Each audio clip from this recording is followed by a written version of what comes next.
Welcome. I'm Thomas from the Translator Academy. This is our podcast. And today we're going to have an interview with Baard Jostein, which is an expert translator and a master or genius in logistics, if you want. Hopefully he can share some good vibes with us so that we can get to know the industry a little bit better. Maybe you're looking to join this industry of translating or copywriting or texting movies or whatever it is. And you're thinking, is there any jobs available? How do I get them? How has this impacted Baard?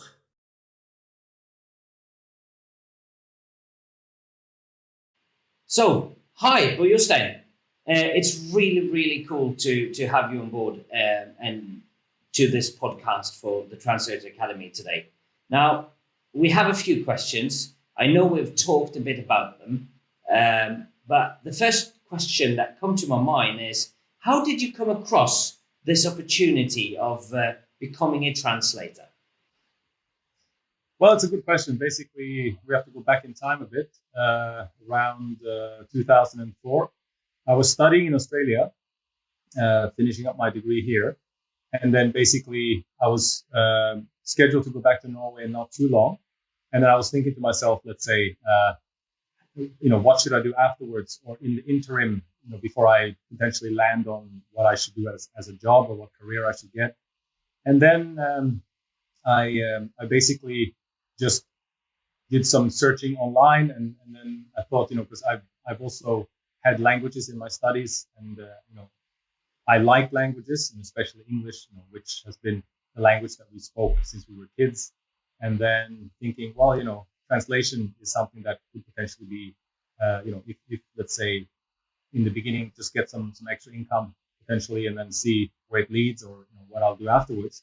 And that was basically it. And then just getting finding out the necessary tools, because the client would send the tools that they needed. So I just started doing that. And of course, in the beginning, you're quite raw in terms of how everything potentially works. But that was my beginning. Did a few jobs, I think it was some gaming jobs, and they weren't too big actually. They were quite small. But I didn't really care about the size necessarily. It was just fun to just, do something that in a way that I hadn't done before. That was the start. Just really, really small and simple, and just, using Skype and using my email and my computer basically. Cool. Well, as they say, size doesn't matter, does it? That's right. Okay. So what you're saying is that the jobs can vary quite a lot from just a few words to probably huge novels or crime books or whatever it is. Now, what I think is that translating these things could be highly stressful. Do you get tight deadlines, or do you get enough time to do this properly? Yeah, well, the short question, the quick question is, yes, there can be tight deadlines. Some clients might be a bit more pushy than others, and depending on the job that you do. For example, something that I didn't do for many years in the beginning was basically, and I've known a lot of people who do, let's say, subtitling and stuff like that, that maybe the deadlines can be quite tight, or they're expecting quite a quick turnaround. But I find that for most of the jobs that I've done, in any case, deadlines have been fairly okay. And also, this is some of the things that you learn as you go along, is basically, if you're, you get sent a request for a job and you look through it, and basically the client, every client would probably like to get the job delivered yesterday, right? And way under budget if they can. But in most cases, probably that can't be done. So that means you just have to be upfront with the client, and that's also what I would do as well. And then basically, if a deadline seems to be too tight, because if it's too tight, then you're going to stress and you're going to make, mistakes that you normally wouldn't make because under time constraints. So be frank with the client and say, look, because of the size of this job, I am unable to do it within this time frame. Unfortunately, I would need, and then maybe just set a target time that you would need, and then do some negotiating. But I mean, I found most clients to be very they would understand. If they're legit, they would understand that if you're asked to translate 2,000 words, they cannot expect to get it back within 20 minutes. Even though you might be the fastest typer in the world, there are a lot of things involved in the process, which of course means you gotta do your research. You gotta check up online about terminology, for example, and context. So there's a lot of things that goes into the preparation as well. So yeah, there are tight deadlines, but there are ways around it. And just be open and frank with the clients. Just tell them that you are unable to do so, and it could sometimes be that life gets in the way. Let's say unfortunately I cannot start this job until tomorrow. Do you reckon that's okay? Because I've got other jobs on, or maybe I'm not traveling or something like that. So, but it's definitely a part of the game, I would say. I think the way to solve it is just how do you communicate with the client? And sometimes if a job is very short deadline on it, and you're thinking, well, it's too good to pass up, or I would just like to do it. Well, sometimes you just burn through, and but yeah, that's basically how my experience has been. Cool. So when you get these kind of jobs, obviously, if you get a job and you burn through it, as you say, or not, or maybe you have plenty of time, but you need to do a lot of research. How do you secure the quality? How do you make sure that it's accurate and factual? Yeah, well, that's a big thing, isn't it? And basically, over time now, there's been a lot of new developments in quality assurance softwares, for example, that you can basically run or use during your translation, and in some cases also it's one of the last checks you can take afterwards. You can just basically upload a file in a software where you can set some parameters, where you can upload your glossaries, for example, from the client. You have, for example, a translation memory from the software that you use. You can also upload that one into like the framework, and then you can just run your file through it, and it can tell you, let's say, there's some inconsistencies here. In this sentence here, you translated this term like this, but here it's different. So it'll tell you. So that is part of in my experience anyway, during and after the job. But then before the job as well, there's a lot of things that, I understand it all depends on the time you have on the job in terms of the deadline. But the work you do prior is to, if there's, for example, a field, you have a field that you know, but you may not know exactly about this product, or you may not exactly know about the thing that you're translating. So you just check up, sources online to try and find out more about. It could be more about the product, more about the company, and if there's a specific thing you're translating about, of course, reading about it, and then just trying to see if you can definitely check out their website in your own language to see what type of terminology do they use for the key terms. Do they have specific ways to communicate, tone of voice, and all that? And you can use that in your own translation to make it as correct and professional as possible. And sometimes as well, of course, with jobs, clients will send you what I mentioned before, like glossaries, for example, and term lists, that this is terminology that they would tell us the client has already used before. It's been approved, for example, internally by them, or this is something that they like. They like this word instead of this word. So then you know beforehand. So when you see these occurrences in the text that you're translating, then basically that's one way to do it as well. To just know, okay, this is what they're talking about, and I need to check here exactly with the reference material or the glossaries that I got sent, and then you do the changes or the preferred terminology. And then when the job is done, then like I mentioned, there are tools afterwards where you can run your texts through and basically get a report that will tell you a lot of different error categories. And And I found that to be very useful because when you translate, and let's say you're working in quite a big job, maybe this is a job that takes several days to finish. And I mean, it doesn't necessarily mean you're working 24/7, but yeah, your allotted time each day, or your work hours basically is not enough for one day. So you might have to sit several days, and it's quite easy to, I like to just call it, you become blind to your own mistakes, basically. You've started well, you think, and you've checked a little bit during, and like, yeah, I've got this now, and I'm just going to keep using these words and this terminology. But towards the middle and the end, sometimes, depending on how, if the deadline is creeping up, you might actually forget, you might not even notice that you're reverting back to form, or like doing just choosing something different because you weren't exactly thinking about that in the moment. You were trying to convey the message of the text. So, and that happens, and that's not that uncommon, to be honest. It doesn't have to be, a gigantic error, anything like that. But it's just enough to make that. Basically, the word that we can use is consistency. We all like to have consistency in our lives, and in this job, of course, consistency is really, really important.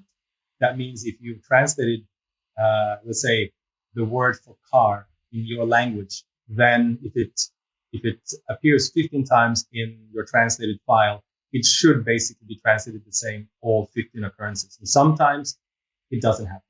I know it's a simple word, car. Most people won't make that mistake, but it's something that happens. And then that means you can iron out those mistakes and basically check for consistency. And then when you send to the client, you can be more comfortable and sure that you have delivered it according to their specifications. And also, hopefully, there will be, when you have external proofreading involved and all that, there's definitely 4 eyes on the job. It's really smart, because that means that whatever you cannot see or couldn't see can be caught.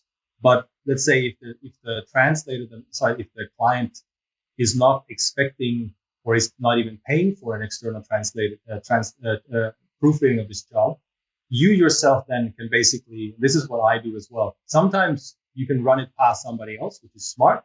If the budget and the time allows it, that is really good. If you cannot, then you put your work down when you're done. You take a break. If you have, take as much time as you can, at least several hours. Clear your mind, do something else, go out for a walk, do something, and then come back, open up the text, and then read through it segment for segment. That also catches a lot, because then your brain is switched on to, you're now in proofreader mode rather than translator mode. And then you're picking up things that you didn't pick up before. So that's basically, of course, that was a bit of a long-winded answer, but there's things done prior to, during, and after that you can secure the quality. Awesome. I know for a fact that me personally, I would fail 100% on that. Well, it happens, to be honest, I think it happens to everyone. I think, yeah. I think I would find 100 words for a car and put all 100 in. Well, I guess you're just creative that way, right? So. Yeah. Now, when we're talking about being creative, are there some stories, some events that has made impact on your life as a translator? I guess the obvious one for many would be the recent COVID pandemic, and I guess it depends on how your working situation was before. Like for me, for example, I guess you could say either I've had the luxury or it's been the opposite, depending on how you feel about it. I've basically worked from my home, whatever home I had from the very beginning, and then up until this day, working from home has been the way that I've worked. So let's say when COVID happened, when the pandemic happened, then there was this big, of course, change to people that were normally working in offices to having to work from home and relocate and all that. And of course, that could put a lot of stresses and change the way you work. And of course, there could be added stresses to the whole COVID thing when an entire family, you have to stay home, and you might have to, share offices with if you have a partner or a spouse or something like that, which in my case I do. So that was probably the thing that I noticed the most, was just basically sharing the space, sharing the resources, even though I actually really enjoy it, because like I have nobody at home when I'm working, and everybody, let's say, to go to the office, they have the office, the water cooler talk, and they can go to each other's offices and cubicles and talk, and I don't really do that. So I found that to be pretty, like, that was actually quite a nice thing about having everybody at home. But of course, with COVID, I know for a fact as well that when the world sort of shut down, businesses had to shut, schools had to be closed, trade shows had to be closed, supply chain, huge issues there, flights didn't go. Then that meant that a lot of, let's say, projects that were going to go ahead can potentially be, sorry, this job is canceled or this job is put on hold because it's not happening at the moment. The trade show is not open, for example. We can't go into the schools to show our products and universities and stuff like that. So that did have an impact on me and my own business as well, for quite a while in the beginning.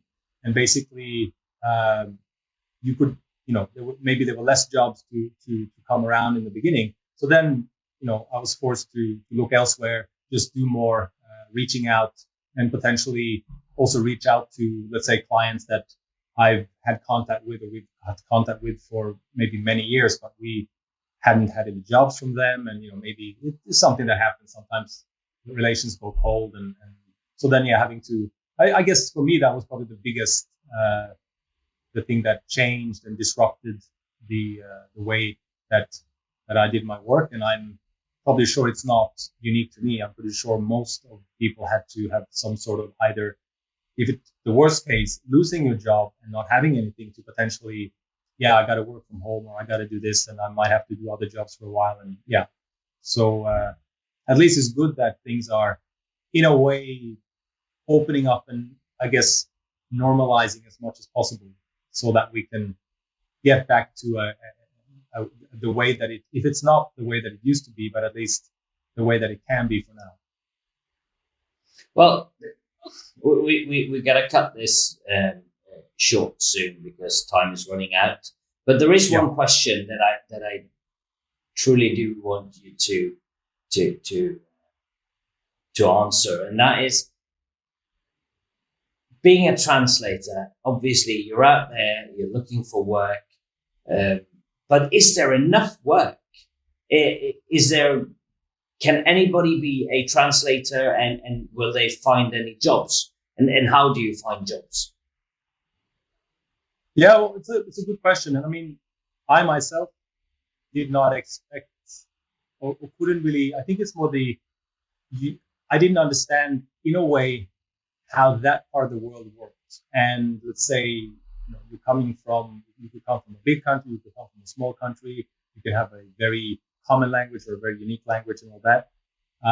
But I mean, what I found quite early, and that I guess what I had to just learn, is that due to globalization, let's say you would have overseas companies having a presence and having offices in your native country, and then people from your native country would work overseas in those companies. So the need for your language and the need for translations was basically huge.